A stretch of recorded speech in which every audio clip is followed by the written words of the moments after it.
పోపూరి బన్సీ కుమార్ పుట్టినరోజు సందర్భంగా చిలకలూరిపేటలో జై జై సాయి ట్రస్ట్ ఆధ్వర్యంలో అనాథ పిల్లలకు పౌష్టికాహార పంపిణీ కార్యక్రమం నిర్వహించారు.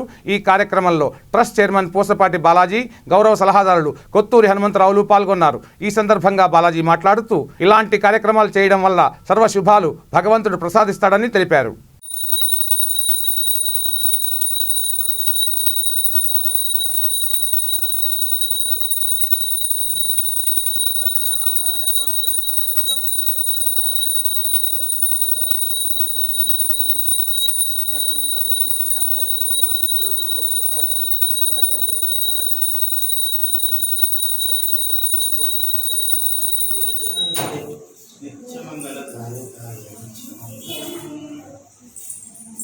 जय बोलो समस्त सद्गुरु साईनाथ महाराज की जय।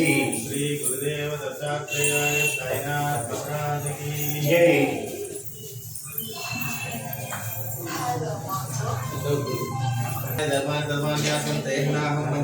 चंद्र यत्र पूर्वे राज्या सन्ति देवा होम राजाधिराजाय प्रत्यक्ष साधिने नमो वै श्रवणाय कुर्महे समय कामान काम कामाय मह्यम कामेश्वरो वै श्रवणो ददातु कुबेराय वै श्रवणाय महाराजाय नमः। ओम साम्राज्यं भोज्यं स्वराज्यं वैराज्यं पारमेश्वरं राज्यं महाराज्यं आधिपत्यमयं समन्त पर्याय ईशा सार्वभौम सर्वायश तादापदार्थ पृथ्वी समुद्र पर्यंताय एकराळित प्लेश श्लोको विहितो मृत परिवेष्टारो मर्त्यावसन गृहे आविष्यतस्य कामप्रेर विश्वे देवा सभा सदैव श्री नारायण वासुदेवाय दिष्टानं समुद्र गुरु साईनाथ महाराज की जय। ज्ञानकान कृपापान जन्मांतर कृतानि जातानि तानि कनेक्शन देवदक्षं पदे पदे पापोहं पापकर्माहं पापात्मं पापसमूहं त्राहिमां कुर्मया देवा शरणागतवत्सल अनिदा शरणं नास्ति त्वमेव शरणं मम तस्मात् कारुण्यभावेन रक्ष रक्ष साई ईश्वर यदक्षरपदभ्रष्टं मात्रहीनं जत्पावं तद्वै तत्सर्वं क्षमितां देव।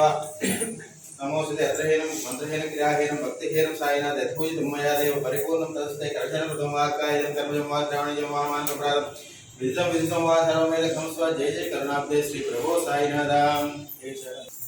समाजं जय जय साई ट्रस्ट ఆధ్వర్యంలో నిన్న ఈరోజు మరి ప్రత్యేకంగా సేవా కార్యక్రమాలు జరిగి ఉన్నాయి. మరి ఈరోజు కూడా కొంతమందికి వ్యాధిగ్రస్తులైన పిల్లలకు పౌష్టికాహారం అందజేయడం జరుగుతూ ఉంది. నిన్న కూడా ఈ కార్యక్రమాన్ని అందజేసి ఉన్నాము. అలాగనే ఎవరైనా పుట్టినరోజు నాడు కానీ అలాగనే ఏదైనా కార్యక్రమం ముఖ్యమైన రోజులు ఉన్నట్లయితే మా దత్త సాయి అన్నదాన సమాజానికి కనుక తెలియజేసినట్లయితే తప్పనిసరిగా వారి పేరు మీద సేవా కార్యక్రమాలు నిర్వహిస్తాం. మరి ఎక్కడి నుంచి హైదరాబాద్ నుంచి ఒంగోలు నుంచి అట్లా కూడా మరి డోనర్స్ మరి సేవా కార్యక్రమం నిర్వహించమని చెప్పేసి ఆర్థికంగా సహాయం చేస్తున్నారు.